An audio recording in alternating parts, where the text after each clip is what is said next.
Hello everybody, welcome back to the channel. This is Safety back again with another amazing video here today. So today we'll be talking about the newest and latest leaks we have been receiving over the past 2 to 3 weeks. A lot of these leaks though have not come to fruition yet. We're definitely going to see though, but apparently in the game files of Vanguard and all that good stuff, Vanguard / Warzone, there was a game file called Luna menu, Cortez early access MSG campaign early access available. This was found by Reality in the game files. So apparently these guys dig through the game files and there may be some sort of early access to Modern Warfare 2's campaign, which seems kind of interesting. A lot of people think that this is what we're going to be getting instead of an alpha this year for this game, which I don't think we're going to be getting an alpha at all. Which is weird that we haven't gotten an alpha, but I think it's for good reason.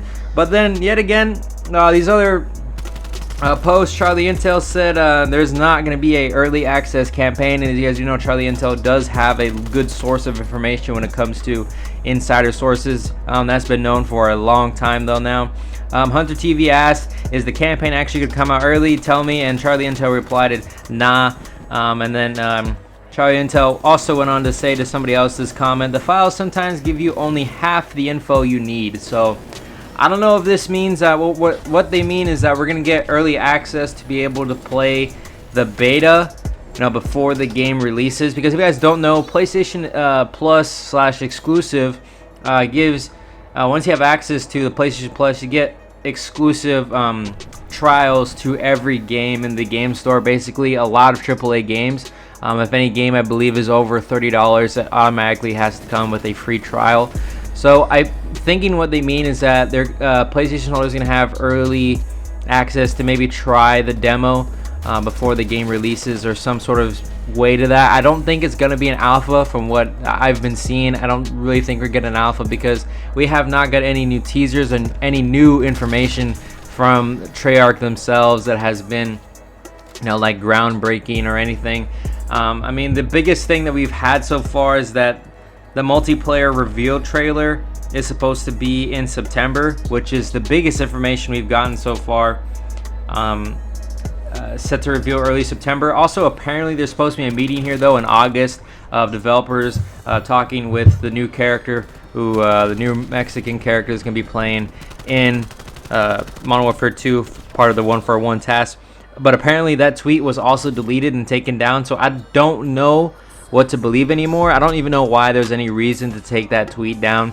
It really doesn't make sense why they took it down. But like I said, I don't really think that we're going to have a early alpha for the campaign. If we are going to get an alpha, I think it's either going to be some sort of like maybe early access to play the beta, or it's gonna be like Gunfight 2.0, because guys do remember the alpha for Modern Warfare 2 or Modern Warfare 2019 was Gunfight, and then the beta release where you got to play the multiplayer. So if we are gonna get an alpha, I assume it's going to be a Gunfight kind of game mode again, just like it was with Vanguard with Champion Hill.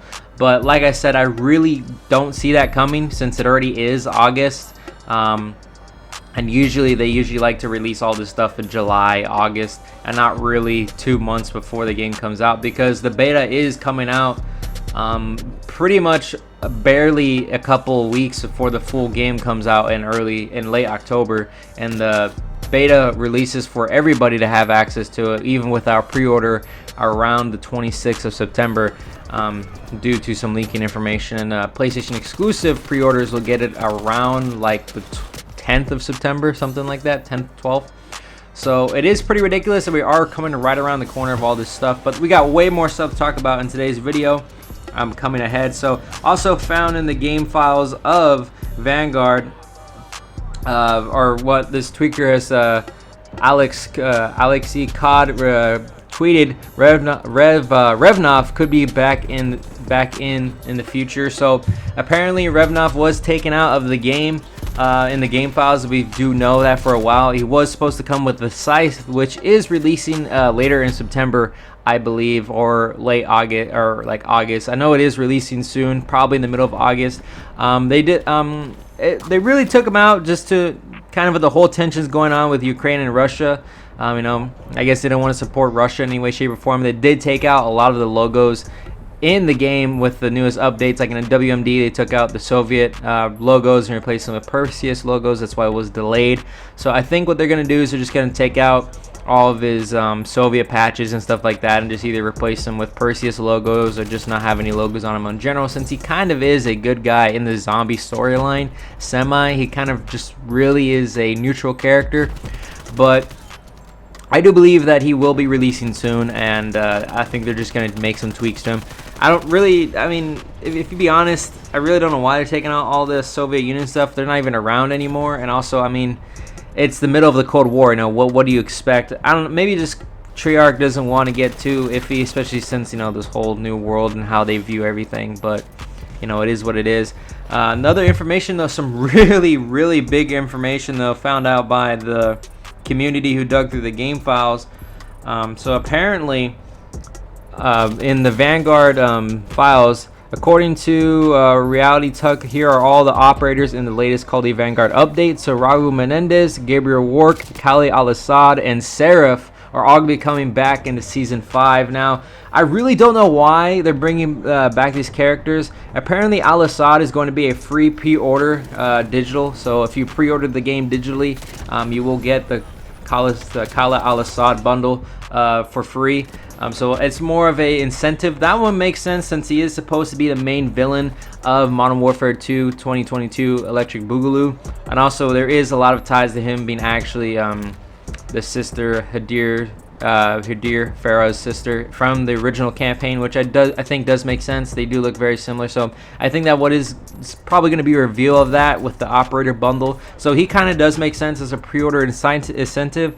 But I mean, Gabriel Work kind of does make sense since a lot of people in the past, Call of Duty developers have been saying that they did have some reference to the new ghost masks and all that stuff in the game. If you guys do know, there is a pro pack and also an operator bundle that does have the ghost logo or the old ghost logo on them. So I do think there is some sort of incentive to maybe they're bringing back the ghost storyline to connect it either with MW2 2022 or maybe even MW3 2024. I don't know, because Call of Duty Ghosts did take place in 2027, so, and MW2 is going to take place from 2022 into 2023. That's when that game's timeline will take place. So maybe they're going to have like a younger version of Rourke, like how they had a younger Price version in Cold War.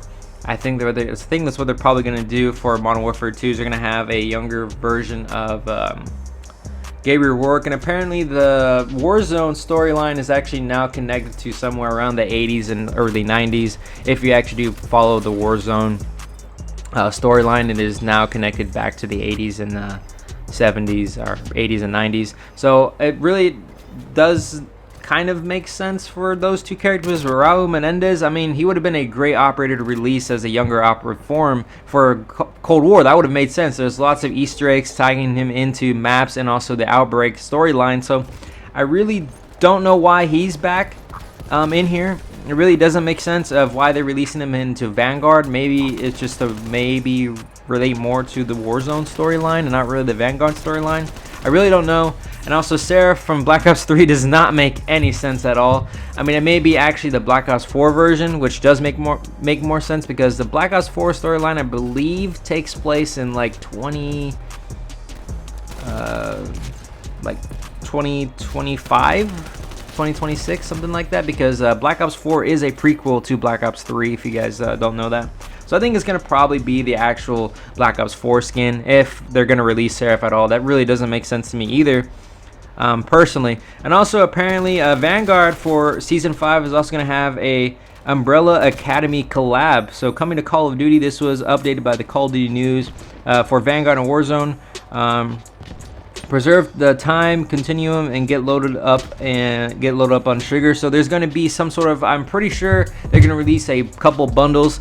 So it's probably going to be like an exclusive bundle where they release maybe one or two with the calling card, you know, maybe a gun tied to the game, maybe a character skin or two. And then if they are going to do this, I feel like there's going to be a game mode maybe involved to do with it, because as we've seen with past collabs, like for the Scream event, for the Halloween event, we've had, you know, Scream Deathmatch, we've had in Cold War, we also had the 80s game mode, which was pretty fun. That's also when they first introduced the nuke. So I think that is pretty cool that we are getting more stuff. But some of this news also semi is a little confusing, since most of it has not been confirmed yet from either Charlie Intel or any other news sources, just besides data miners and leakers. But that's all the information leaks I got for you guys coming out for Call of Duty within the next week or two that I have gathered up. There's really nothing else that I need to talk about. But in the next video, I really do want to talk about one of the biggest things I've seen within this past year in terms of gaming. So anyway, hope you guys are ready for that, and I'll see you guys when I see you guys. Peace out.